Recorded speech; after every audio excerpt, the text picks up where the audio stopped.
இயக்குனர் திரு ராம் அவர்களை பேச அழைக்கிறோம்.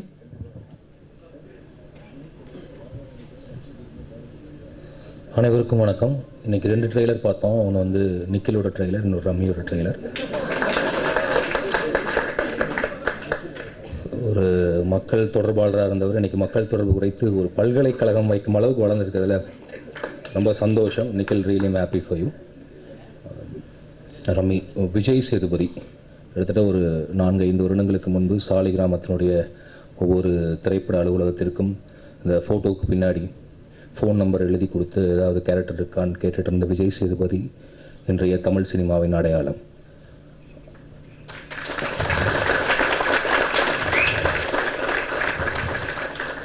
விஜய் சேதுபதியின் வெற்றி என்பது ஒரு சராசரி சாமானியனின் வெற்றி. தமிழ் சினிமா இன்னும் ஆரோக்கியமாக இருக்கும்.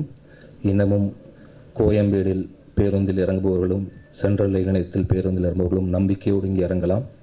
எந்த குடும்ப பின்னணியும் இல்லாமல், அரசியல் பின்னணியும் இல்லாமல், பொருளாதார பின்னணியும் இல்லாமல் இருப்பவர்களுக்கும் தமிழ் சினிமா இடம் கொடுக்கும் என்பதற்கான அடையாளம்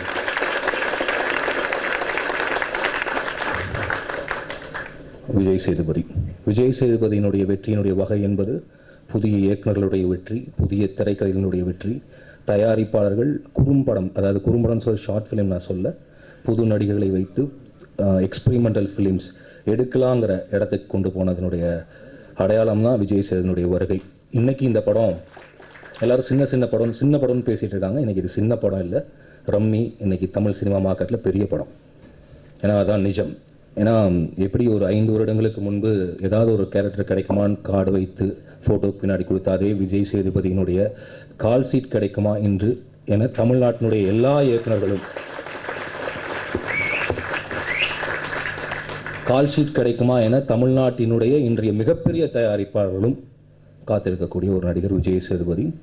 இது ரொம்ப முக்கியமான வெற்றி அப்படின்னு நான் நினைக்கிறேன். ஏன்னா அவர் சொன்னார் இன்றைக்கி நம்மளுடைய விளம்பரங்கள் சினிமாவை வந்து எவ்வளோ தூரத்துக்கு வந்து ஆக்கிரமிச்சிருக்குன்னு.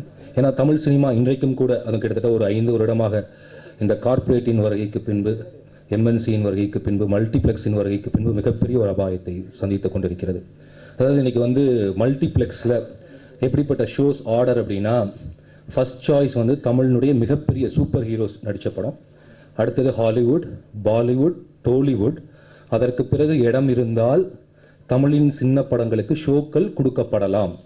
அதுவும் அந்த படத்தினுடைய தலைப்பு அவர்களுடைய பிராண்டை டிஸ்டர்ப் பண்ணாமல் இருந்தால், இப்படிங்கிறது தான் இன்றைக்கி தமிழ் சினிமாவினுடைய மார்க்கெட்னுடைய சிச்சுவேஷன். கிட்டத்தட்ட தமிழ் சினிமாவினுடைய சந்தை தமிழ் சினிமாவிலிருந்து விலகி போகக்கூடிய ஒரு காலத்தில் நம்ம நின்றுருக்கோம். இந்த சமயத்தில் விஜய் சேதுபதியின் வெற்றி, ரம்மியினுடைய வெற்றி, நடுவில் கொஞ்சம் பக்கத்து காலத்தினுடைய வெற்றி, இதெல்லாம் ரொம்ப முக்கியம் அப்படின்னு நான் நினைக்கிறேன். இந்த வெற்றிக்கு பின்னாடி எனக்கு கிட்டத்தட்ட ஒரு 6 மாதங்களுக்கு முன்பு தான் அறிமுகமான, எல்லாத்தையும் நம்ம நிறைய பேர் சார்னு கூப்பிடுவோம், சில பேர்த்து தான் அண்ணன் கூப்பிட தோணும். அப்படி நான் அண்ணன் கூப்பிடக்கூடிய என்னுடைய அண்ணன் ஜே சதீஷ்குமார் அவர் இல்லைன்னா தங்கமீன்கள் ரிலீஸ் ஆகிருக்காருங்கிறது ஒரு அப்பட்டமான உண்மை. அவர் அந்த படத்தை நாங்கள் வந்து கிட்டத்தட்ட 1 மாதத்துக்கு முன்னாடி ரிலீஸ் பண்ணுறாங்க. அதுலேருந்து 1 மாதம் கழிச்சு தான் ரிலீஸ் பண்ணோம். அதுக்கு முன்னாடி ஒரு ப்ரிவ்யூ போட்டோம். ப்ரிவ்யூ போட்டப்போ எப்போதுமே நிறைய கருத்துக்கள் வரும். 1 மாதத்துக்கு முன்னாடி அந்த கருத்து வரப்போ நிறைய தயாரிப்பாளர்கள் கிட்டேயே தான் அந்த கருத்து வரும், இயக்குனர்கிட்ட வர்றதை விட. அப்போ அவர் என்கிட்ட ஃபோன் பண்ணி சொல்லுவார், இவங்க இப்படி சொன்னாங்க, அவங்க அப்படி சொன்னாங்க, அதெல்லாம் கவலையே படாதீங்கிறான். ஏன்னா படம் ஓடுன்னு எனக்கு நம்பிக்கை இருக்குது. அப்புறம் அவார்டு வாங்கணும்னு எனக்கு நம்பிக்கை இருக்குது. எனக்கு ஆச்சரியமாக இருந்துச்சு, ஒரு தயாரிப்பாளர் அவார்டு வாங்குறத பற்றிலாம் பேசுகிறாரு அப்படின்னு சொல்லி. அவர் தான் ஜே சதீஷ்குமார். படம் ரிலீஸ் ஆனதுக்கப்புறம் ஒவ்வொரு விமர்சனம் வர்றப்ப நீங்கள் வந்து இந்த ஹிந்து விமர்சனத்தை படிச்சிடாதீங்க அப்படின்னு இடத்துல ஒருத்தர் முதல்ல காலில் ஃபோன் பண்ணார். அவர் யாருன்னா என்னுடைய தயாரிப்பாளர், அதாவது இந்த படத்தை விநியோகித்த அண்ணன் ஜேஎஸ்கே. அந்தளவுக்கு வந்து ஒரு என்ன சொல்கிறது, ஒரு இயக்குனரை அவருடைய மனம் புண்படாமல் ஒரு பேணி அந்த படைப்பை முழுமையாக மக்கள்கிட்ட கொண்டு போய் அதை ஜெயிச்சிடும்னு ஒரு ஆன்ம நம்பிக்கையோடு இருக்கக்கூடிய ஒரு நல்ல தயாரிப்பாளர் ஜே சதீஷ்குமார். அவர் இன்னும் எக்ஸ்பெரிமெண்டல் மூவிஸ் பண்ணுவார், அதை ஜெயிக்கவும் வைப்பார்னு எனக்கு நம்பிக்கை இருக்குது.